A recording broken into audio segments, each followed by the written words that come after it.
ये कहा गया था कि मुस्लिम आईटी कॉरिडोर बनेगा, ये कहा गया था कि भाई किस तरीके से गरीब मुसलमान युवकों को अलग से 20 लाख रुपए दिए जाएंगे। तो असली कम्युनल पॉलिटिक्स तो ये हो गई ना गजेंद्र भारद्वाज जी। तो आप लोग इसके खिलाफ क्यों नहीं बोल रहे? और अगर आज प्रधानमंत्री नरेंद्र मोदी ने इसी का पर्दाफाश किया है तो आप कह रहे हैं कि भाई ये जो बयान है जहरीला है, जहरीला है। इसमें तथ्यहीन क्या है, मुझे बताइए, तथ्यहीन क्या है? देखिए प्रदीप जी, आज मंगलवार है, हनुमान जयंती का भी दिन है। तो मेरी ओर से, मेरे नेता अरविंद केजरीवाल की ओर से आपको और आपके सभी दर्शकों को हनुमान जयंती की बहुत बहुत बधाई, बहुत बहुत शुभकामनाएं।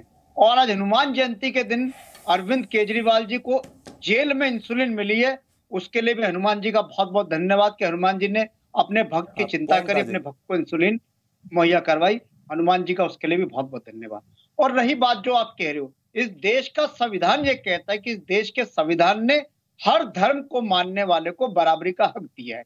इस देश का संविधान ये कहता है कि इस देश में सबसे बड़ा धर्म गरीब के बच्चे को अच्छी शिक्षा देना है, गरीब के बुजुर्ग को अच्छा इलाज देना है, हर महिला की सुरक्षा और सम्मान करना है, हर बुजुर्ग का सम्मान करना है, किसानों को उनकी फसल का उचित दाम मिले, हर नौजवान के हाथ में रोजगार हो। इस मूल भावना को लेकर संविधान की रचना हुई थी। और निश्चित तौर पर राम राज्य भी यही कहता है। हम बार बार कहते हैं कि पूरे देश में अगर किसी सरकार ने राम राज्य की अवधारणा को चरितार्थ करने का गवर्नेंस में काम करा तो वो अरविंद केजरीवाल की सरकार है। पर आप कांग्रेस पार्टी, आपने सही कहा, और पंजाब। पर सुनिए, उसी संविधान में धीरेन्द्र जी, उसी संविधान के अंदर यह कहा गया है बाबा साहेब अंबेडकर द्वारा कि धर्म के आधार पर रिजर्वेशन नहीं दिया जाएगा, धर्म के आधार पे बट जो है किसी को अलग से स्पेशल अधिकार नहीं दिया जाएगा। तो मेरा सवाल भैया यही है कि आंध्र प्रदेश की जिस बात प्रधानमंत्री नरेंद्र मोदी ने करी, मेरी रिसर्च टीम ने उसके बाद उसको चेक किया और पाया कि भाई 58 दिन के बाद आंध्र प्रदेश की असेंबली के अंदर स्पेशली 4% रिजर्वेशन मुसलमानों को देने की बात की गई थी।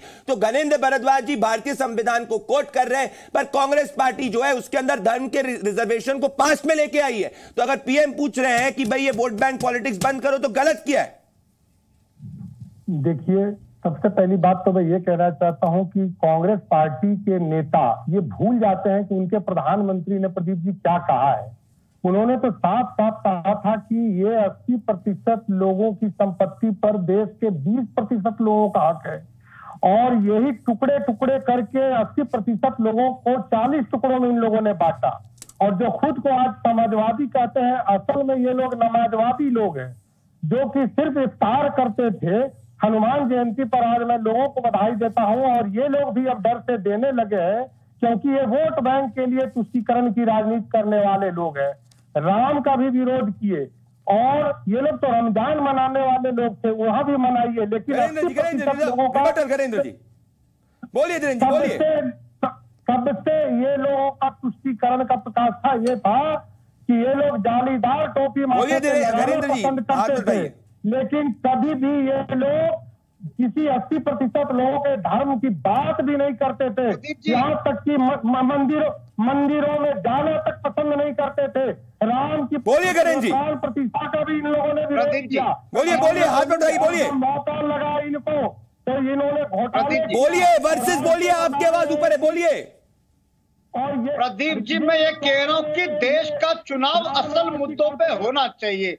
देश का चुनाव आज बढ़ती महंगाई पे होना चाहिए, बढ़ती बेरोजगारी पे होना चाहिए, किसानों की दुर्दशा पे होना चाहिए, महिलाओं पे जिस तरीके से अत्याचार हो रहे उस पे होना चाहिए, मणिपुर जिस तरीके से पिछले 1.5 साल से चल रहा है उस पे होना चाहिए, ना कि किसी रिलीजन पे होना चाहिए। और भारतीय जनता पार्टी जब जब चुनाव आती है तब तब भारतीय जनता पार्टी धर्म को चुनाव के बीच में बात यही है कि धर्म के आधार पर क्या किसी का एक बड़ा एजेंडा है? घनश्याम तिवारी जी, आप बहुत नॉलेजेबल हैं, पर मैं कहना चाहता हूं आप कभी कभी किसी चीज को पूरी कोट नहीं करते। प्रेम शुक्ला जी, जिस प्रेस रिलीज की बात घनश्याम तिवारी जी ने कही थी उसके बाद मैं प्रेम शुक्ला जी और घनश्याम जी के मुजफ्फर खान जी तुरंत आपके पास आ रहा हूं। मैं घनश्याम तिवारी जी, इस प्रेस रिलीज को मैं पूरा पढ़ लेता हूं जो आपने कोट करा था। We will have to devise innovative plans to ensure that minorities particularly the Muslim minority are empowered to share equitably in the fruits of development. आपने 3 वर्ड्स नहीं पढ़े Ghanshyam ji, particularly Muslim minority. अब पारसी की संख्या मुसलमानों से भी कम है, तो आपने सिर्फ अपनी प्रेस रिलीज में जब मुस्लिम कम्युनिटी का शब्द, मुस्लिम कम्युनिटी की बात करी घनश्याम जी, तभी कहा जा रहा है कि आप तुष्टीकरण और वोट बैंक और कम्युनल पॉलिटिक्स और असली जहरीली पॉलिटिक्स कर रहे हैं। घनश्याम जी देखिए, प्रधानमंत्री जी ने जो घिनौना प्रोपेगेंडा और जहरीली हेट स्पीच दी है, उसका कोई बचाव नहीं है। जो आपने हिस्सा कोट किया वो 9 दिसंबर के रिपीट के स्पीच का रिपीट कोट है, अधूरा मत कोट कीजिए उसे। कोटेड इन्वर्टेड कोट्स में उस प्रेस रिलीज में दिया गया है। नहीं सुनिए, मैं देखिए, नहीं आप एक सेकेंड, एग्जैक्ट है, आपके दर्शक देख सकते हैं। उसकी श्रृंखला ये है कि पहले डॉक्टर मनमोहन सिंह जी ने 9 तारीख को क्या कहा, वो इन्वर्टेड कॉमास में दिया हुआ है और उसके नीचे उसका एक्सप्लेनेशन दिया हुआ है। मैं आपकी कोई कमी नहीं मानता। प्रेम शुक्ला जी ने घटिया लैंग्वेज की इस्तेमाल किया, उसका भी कोई कमी नहीं मानता। जहां देश का प्रधानमंत्री घटिया लैंग्वेज आप इस्तेमाल कर रहे हैं, घटिया आदमी, निकृष्ट आदमी आप हैं। प्रधानमंत्री के लिए जिस तरह के शब्दों का प्रयोग कर रहे हैं, बकरी चोर पार्टी और बलात्कारवादी पार्टी इसी तरह की बातें करती है। ये बलात्कारवादी पार्टी, घिनौना शब्द का प्रयोग, निकृष्ट, निकम्मा, नालायक और ऐसी घनश्याम तिवारी जैसे निकृष्ट, घटिया नशाखोरी जैसी बातें करते हैं, भाषा का प्रयोग कर सकते हैं। लोग जो नशाखोरी छाप भाषा का निवेदन है, ये डॉक्टर छाप भाषा का प्रयोग करते हैं। ये बेड़ों की तरह भाषा का प्रयोग कर रहे हैं। ये ड्रग्स पीता है, मुझे लगता है, ये मुझे लगता है ड्रग्स स्पीकर आया है। ये ड्रग्स इसकी शक्ल चेक करो, ये ड्रग्स स्पीकर आया घनश्याम जी, ये लगता है ये कोकीन पीकर आया है। ये घनश्याम जो है ये निश्चित तौर पर कोकीन पीकर आया लग रहा है। इसकी जिस तरह की भाषा का प्रयोग कर रहा है, ये बलात्कारवादी मेरा निवेदन है, भाषा का प्रयोग कर रहा है। मेरा निवेदन है, फैक्ट्स पे आ जाए, ठीक है, बलात्कारियों की पार्टी का ये घनश्याम जी और प्रेम जी, भाषा का प्रयोग प्रधानमंत्री जी के लिए कर रहा है। आदरणीय प्रधानमंत्री जी के लिए जिस तरह की भाषा, कोई प्राइम मिनिस्टर नरेंद्र मोदी के लिए पर्सनल बात टिप्पणी नहीं कर सकता। स्वाभाविक तौर पर जो है बहुत ही घटिया भाषा का प्रयोग किया। अगर ये जो है लोगों के हाथ लग गया तो लोग इसका तत्काल जो इसके माथे को जो है विशिष्ट पादुकाओं से पूजेंगे। मैं आप दोनों के ऊपर है ना, ये ग्राम सिंह की तरह ये जो गुर्रा रहा है, ये ग्राम सिंह की यही हरकत है। ग्राम सिंह इसी तरह रहेगा।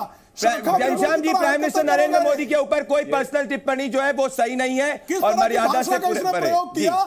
बकरी चोर की ठीक है घनश्याम, प्रेम जी मैंने क्या, प्रेम जी कह दिया, घनश्याम जी आ रहे हैं, प्रेम जी संस्कार यही है, ठीक है। अब घनश्याम जी पॉइंट पे आइए, आपने अधूरा कोट किया, मानिए कि तुष्टीकरण हो रहा है जिसको एक्सपोज पीएम ने किया है। घनश्याम जी, प्रदीप जिस तरीके की भाषा प्रेम शुक्ला ने इस्तेमाल की, आपका दर्शकों का अपमान है और मैंने कोई भी व्यक्तिगत कमेंट नहीं माना। घनश्याम तिवारी कुछ व्यक्तिगत बात नहीं की है, कोई भी व्यक्तिगत बात नहीं की है।